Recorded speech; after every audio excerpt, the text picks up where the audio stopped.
Hi, I'm Wendy Zuckerman and you're listening to Science Versus. Today on the show, the story of a weird and gruesome murder. It's one that shocked America and put science to the ultimate test.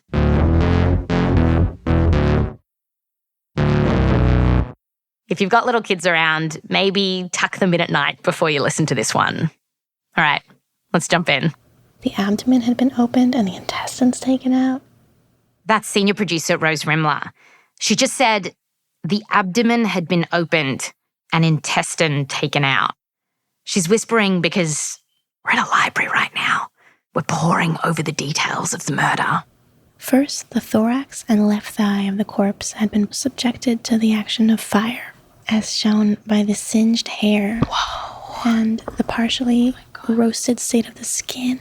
Ew, I feel like we have better words than roasted. It's upsetting. This crime went down in 1849. And we first made this episode a couple of years ago, but wanted to share it again because, oh boy, is it a goodie. And this murder, it had the perfect setting. The very prestigious Harvard University. And there's everything that you would want in a sordid crime story. There's a cast of characters that included one of the richest men in Boston, a suspicious janitor, a noted professor, and then at the center of it all, this mysterious mutilated corpse. So we have this half-roasted, Half-dissolved, but not quite. body. Who could have done this? Some sick Rose. And we're breaking open this case because to catch the killer and bring them to justice, it took all the cutting-edge science that the 19th century had to offer. And it broke new ground as Harvard scientists used early forensics to crack this case. So come with us as we put on our trench coats, grab our magnifying glass, and find out who done it.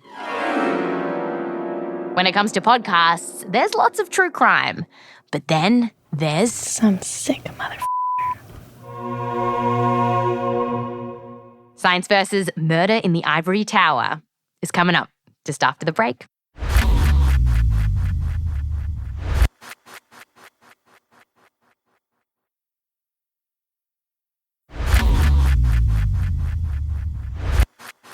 Welcome back. We start our story in Boston on Friday, November 23rd, 1849. The streets are full of horses and carriages. There's a chill in the New England air. Good day, sir. Thanksgiving is right around the corner. And one of Boston's richest men is out collecting rent money. His name is Dr. George Parkman. Bostonians knew him as a really, really, really rich landowner in Boston. This is Paul Collins, a professor at Portland State University, and he's written a book about this murder mystery that we're telling you today. It's called Blood and Ivy. And so, Paul told us more about this George Parkman fella. He was known as being kind of a miser, and he would actually go around and collect the rents himself, on foot because he did not want the expense of a horse. He was known as being really tough with his tenants. Like a classic kind of Mr. Scrooge. Yeah, I mean, there is something very Scrooge-like about him. A money-grubbing Scrooge. Sounds like a guy with a lot of enemies. And Mr. Parkman, he was very recognizable. He had a jutting lower jaw. It was very distinct. And he tended to walk around with it up in the air. So, he's almost like the caricature that you would imagine of a somewhat stuffy, snooty, rich guy. And this Friday in chilly November, it seemed like a regular day for Mr. Parkman. With his jutting jaw, he was out doing his rounds, collecting money. He's later seen at the grocery store, and he told the man at the counter, "I've got to go to the Harvard Medical School. I'll be back in 5 to pick up my things." And then he leaves behind a head of lettuce. From here, Mr. Parkman is spotted trotting off to the school. He's actually seen walking up to the medical school building, which is not an unusual thing. He would often stop by there. But on this day, an unusual thing does happen. After Mr. Parkman goes to the school, he vanishes. And there's like some scattered seeming sightings of him around the city after that, but they're hard to confirm. Nobody actually speaks to him after he's seen at the medical school. When Mr. Parkman doesn't return home, his family isn't sure what happened. Maybe he'd gone for a wander in the woods. After several days, he still doesn't return. The family starts thinking, well, perhaps he had some kind of mental breakdown. He'd had breakdowns in the past, even talked about suicide. So perhaps he jumped off a bridge. Some suspected foul play. After all, Mr. Parkman was carrying a lot of money with him at the time. Perhaps he was murdered for the cash. The family plasters the city with missing persons posters and a $3,000 reward, which is roughly $100,000 today. And so the town goes nuts searching for this man. They scour through Parkman's properties, vacant lots, railway stations, they sweep the medical school and even drag the river for his body. And yet, nothing. Things are looking hopeless. A week goes by, and finally, a breakthrough. It comes from a janitor who lives in the basement of the Harvard Medical School. And this janitor seems to know about everyone's comings and goings in the building. So he tips off the police. He's like, "Oi, you missed something in one of the labs at Harvard." And the police, they don't mess around. So they break the door down and they tip over a tea chest, a large tea chest that was in the lab. And an entire human thorax basically falls out. If you didn't catch that, he said an entire human thorax fell out of the tea chest. That's right. A chest was in the chest. And if that wasn't enough... The thorax was sort of hollowed out and had like a thigh shoved into it in order to just shove it all into this chest. What? So what whoever did this did was ultimately cut the body up into various bits and then scooped out the innards of the torso and then shoved a thigh in there and put it in a case? Yeah. They just found all these parts that have been kind of pulled apart in a very bizarre manner. Parts of the thigh and thorax had been soaked in some chemical and then burnt. And these details would end up being really important. There was also a furnace in the lab, and when police raked through the ashes, they found the remains of a human skull, a lower jaw, gold fillings, and artificial teeth. Whoever had access to this lab is now looking very, very suspicious. And the police learn that there is one man who has a key, a professor of chemistry who'd been at Harvard for 25 years. This was actually his private laboratory. And his name is John Webster. But he doesn't seem like an obvious suspect for murder. He's a family man, married with 4 kids. Webster's this sort of strange figure in a way because he seems to be a fairly competent professor. He's made some attempts at inventions that kind of don't go anywhere. He's just not all that great. He's like the rest of us, mediocre. Yeah. So, by all accounts, John Webster was a fairly average chemistry professor. It's just that now he's a fairly average chemistry professor with a hollowed out thorax in a tea chest in his lab. And the police don't waste any time. They see the body parts and immediately arrest the professor, dragging him back to the medical school and asking him to explain why a dismembered corpse is scattered around his lab. And they lay out these parts that they've been finding in front of him and say, what is this? What is this doing in your lab? And he can't explain. And the only thing he says over and over again is that the janitor has betrayed him, that the janitor is somehow behind this. Uh-huh. So the janitor emerges as suspect number 2. The janitor's name is Ephraim Littlefield, and remember, he was the person that led the police to the professor's lab in the first place, which I guess is a bit suspicious. And now the professor has turned around and said, I've been framed. It's the janitor that you want. And I can even tell you how he snuck into my lab.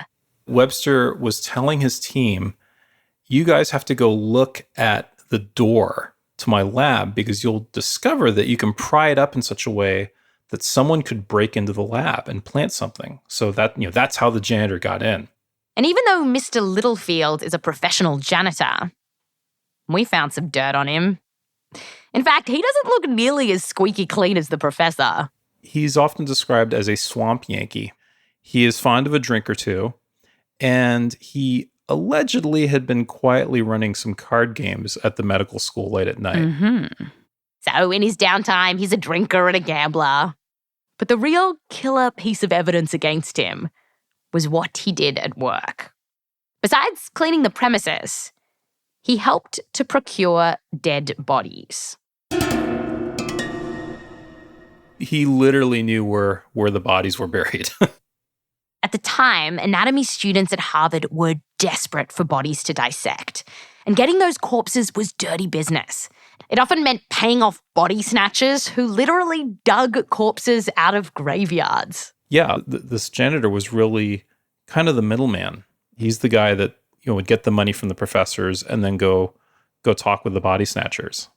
So clearly this janitor didn't have a big issue with handling corpses for cash. And we know that Mr. Parkman had a lot of money on him when he disappeared. Plus, since there was a reward, if the janitor did this dirty deed, he would now get paid twice, when he stole the cash and again when he led the police to the body. With that kind of money, this janitor could have made a killing. So, who is responsible for the chopped up body at Harvard? Was it the professor in the laboratory with the chemicals or the corpse-collecting janitor in the basement? Who knows? But soon, evidence starts piling up against one of our suspects, the professor. Turns out he has a motive too, and it's the oldest in the book. You see, the professor owed lots of money to the missing Mr. Parkman. He was, in fact, flailing in a quicksand of debt. Deeply, disastrously in debt. And in debt to Parkman in particular. He owed him thousands of dollars. He had literally signed away every book, every piece of clothing, right down to the bed linens in his house, just all his property. It turns out that the professor had a taste for the finer things in life. He spent all of his inheritance on a stupidly fancy house, and with what Harvard was paying him, it wasn't nearly enough to keep up with his lavish lifestyle. And so, the professor was in the red to the Scrooge of Boston, owing more than a yearly salary to the bloke. It then emerges that this chemistry professor was no mild-mannered nerd. Newspapers report rumours that he had such a quick temper that his nickname while he was a student was Skyrocket Jack. Okay, and then finally, there's his job. The professor studies chemistry, right? But he's not cooking up new life-saving medicines at the medical school. Oh no. He studies what chemicals do to the human body.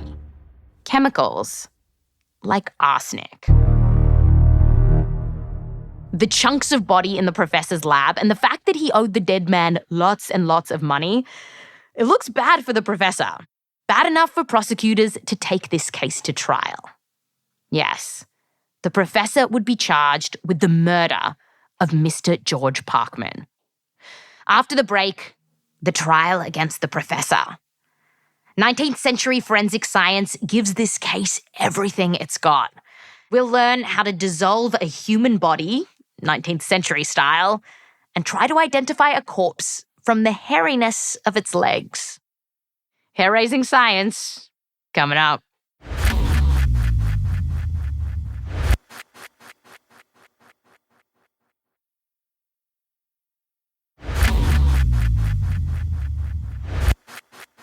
Welcome back to the biggest news in 1850. We've learnt that a wealthy Scrooge type, aka Mr. Parkman, has gone missing, and the last place he was seen was at Harvard Medical School. A mutilated corpse has been found in the lab of a chemistry professor who's now on trial for murder. And this case goes 19th century viral. New railroads were built and brand new telegraph poles strung up, allowing news of the Parkman case to travel to Wisconsin, Texas, and Florida. In fact, the story of Mr. Parkman's murder even made it to Australia. And back in Boston, the locals couldn't get enough. Here's Professor Paul Collins again. They had a real problem at the courthouse. People fighting each other, punching each other in the face, trying to get in. It was pretty nuts. So many people wanted to witness the trial of the Harvard professor that officials had to rotate people through the courtroom. By the end of the trial, about 60,000 spectators had passed through the courthouse. Oh my gosh, 60,000. It's equivalent to almost half the population of the city. It seems that everyone wants to sticky beak on the trial of the chemistry professor accused of killing one of the richest men in Boston. And you could understand why this was one of the hottest seats in town. I mean, this trial, it's got a fancy professor, a dodgy janitor, and a missing rich man. All the trimmings of a Broadway show. One that you'd kill to see. And with all the evidence lined up against the professor, you'd think that this case was a slam dunk. But things take a rather curious turn when the professor's legal team came up with a rather intriguing argument. They basically say, look, you are accusing our client of killing Mr. George Parkman, but you don't even know if the body that you found in his lab is Mr. Parkman. I mean, think about it. You've got a thorax without a head, chunks of a skull, and parts of a leg. That could be just about anyone. On top of that, this corpse was found in a medical school, and there were dead bodies all over the place. They said, well, this could be anybody. It's a whole building full of cadavers. Like we had mentioned, there were cadavers around for the students to dissect. And in fact, the students at this school cut up so many bodies that Harvard literally built the place to deal with all these corpses. They had this dissecting room, in effect, over the river or over an area that was very accessible to the river so that they could just dump this stuff out. So yeah, I mean, they literally designed the building with cadavers in mind. And every now and then, the odd body part would be found around Harvard. Like, leading up to the trial, some hands were found in the river near the medical school, and the police thought, aha, these are Mr. Parkman's hands. But then a sheepish medical professor comes forward and says, Sorry, mates, that one's mine. I put it into the river to see how it decomposes. Touché, defense team. But seriously though, in 1850, how would you prove that these body parts are Mr. Parkman's? At the time, there was, of course, no DNA evidence. In fact, scientists wouldn't even understand what DNA was for another 100 years. And fingerprinting wouldn't be used in courts for decades. Not that it mattered. They didn't even have this corpse's fingers. And so, in a desperate attempt to prove that the body in the professor's lab was in fact Mr. Parkman, the prosecutors turned to some rather bizarre legal strategies. For example, one of the legs found was particularly hairy, and so they tried to identify him that way. That was one of the weirder moments of the trial. So they talked to Parkman's brother-in-law, and they asked him, well, were his legs hairy? And his brother-in-law is a bit embarrassed about being asked about this. He says, well, there was this one time where he pulled up his pant leg for some reason, and yeah, he had kind of hairy legs.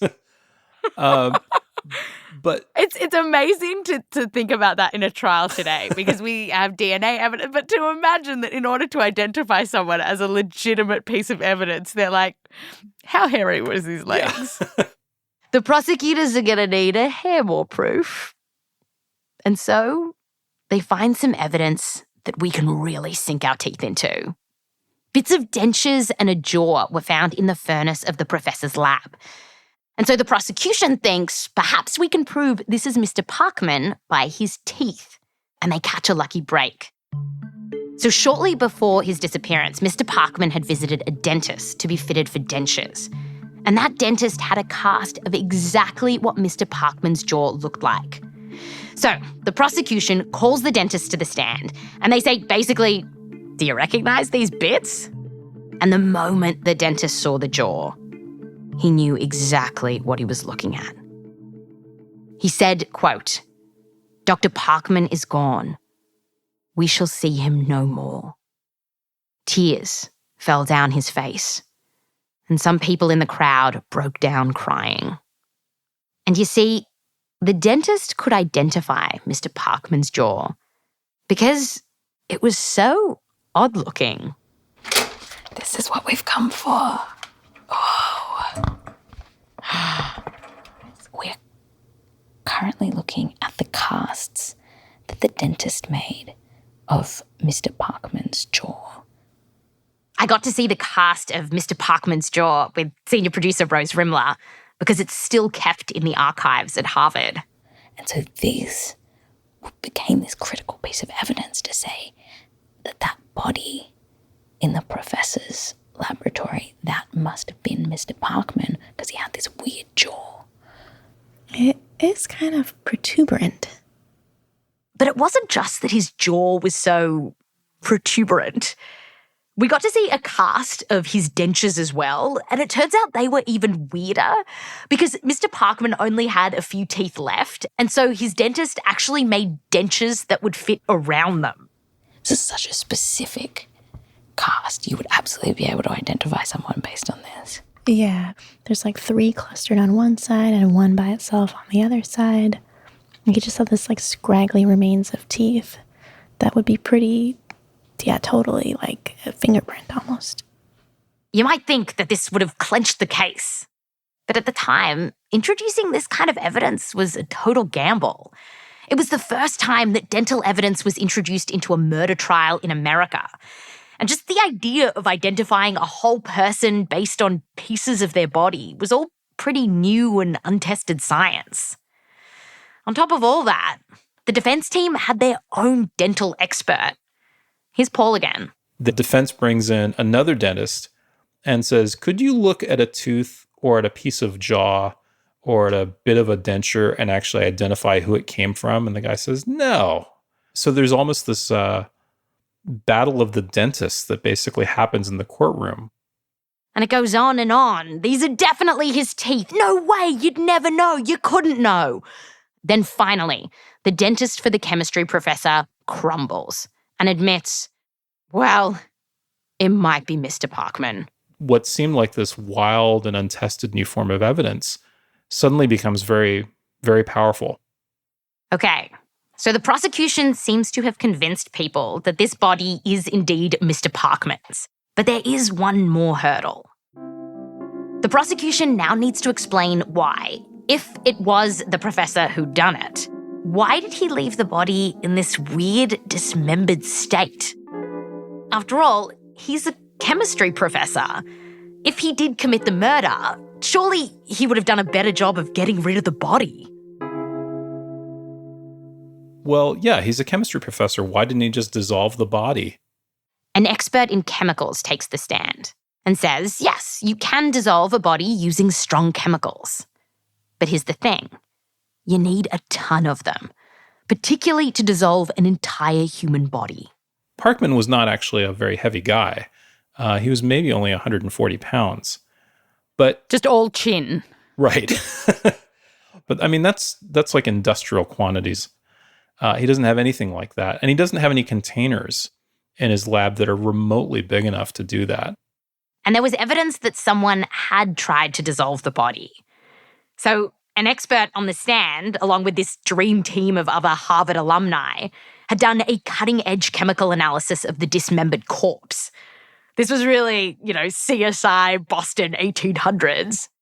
And well, remember how there were those weird chemicals on the body parts found in the lab? Well, the analysis revealed that some of Parkman's body parts had been soaked in this chemical called potash lye. But there clearly wasn't enough there to disappear an entire body. So that would explain why Mr. Parkman's body hadn't been completely destroyed by chemicals. The professor simply didn't have enough.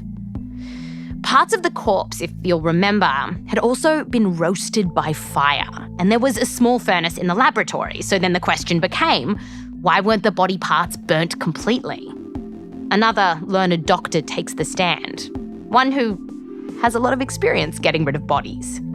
And he says, well, yeah, I burn lots of bodies, and actually you need a good big stove for it, and you need lots of kindling, and you don't want to use the wrong kind of coal. And, he goes over all these details. And basically what he points out is that the professor really doesn't have the right kind of stove or the right kind of fuel. the prosecution argues that this fairly average chemistry professor did a fairly average job of getting rid of a body.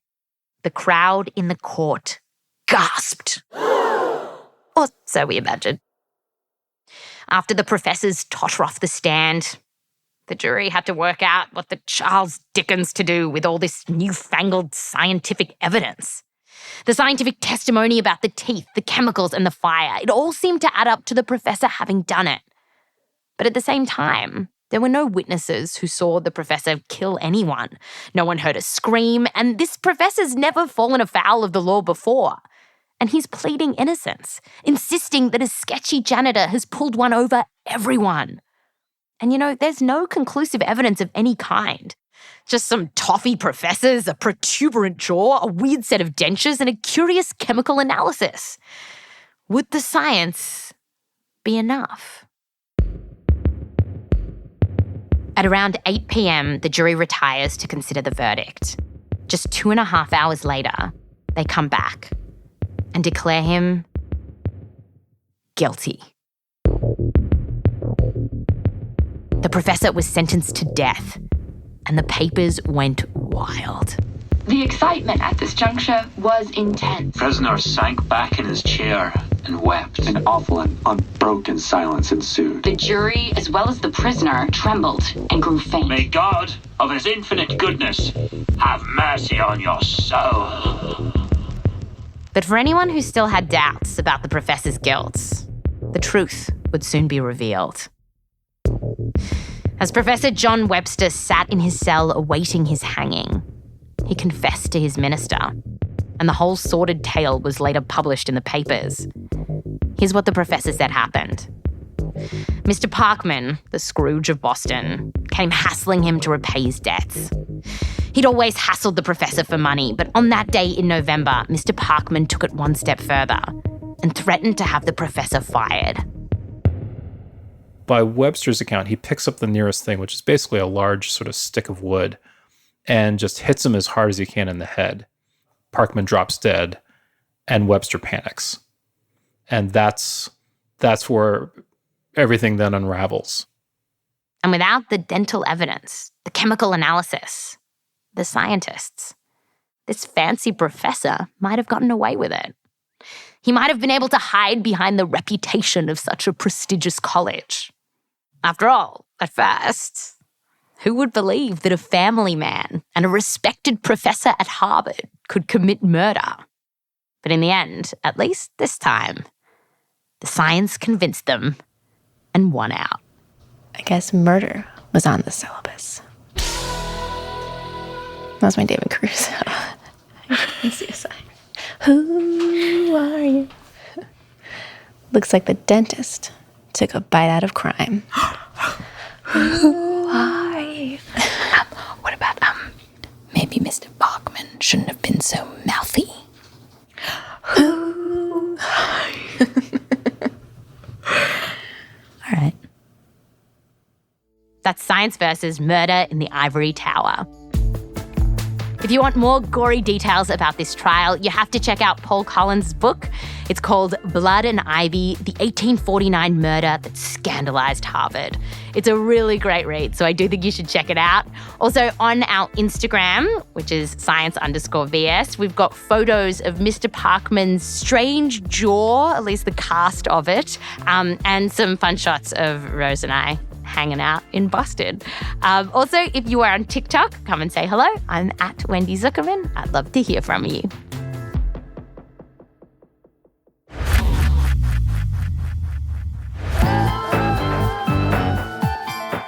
This episode was produced by Caitlin Sori with help from me, Wendy Zuckerman, along with Rose Rimler, Meryl Horn, and Odelia Rubin.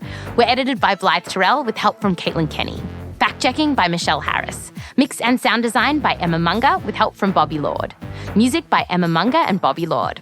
A huge thanks to Jessica Murphy and the team at Harvard University Archives, plus Lars Tremblay and Matthew Nelson, Frank Lopez, Joseph Lavelle Wilson, and the Zuckerman family.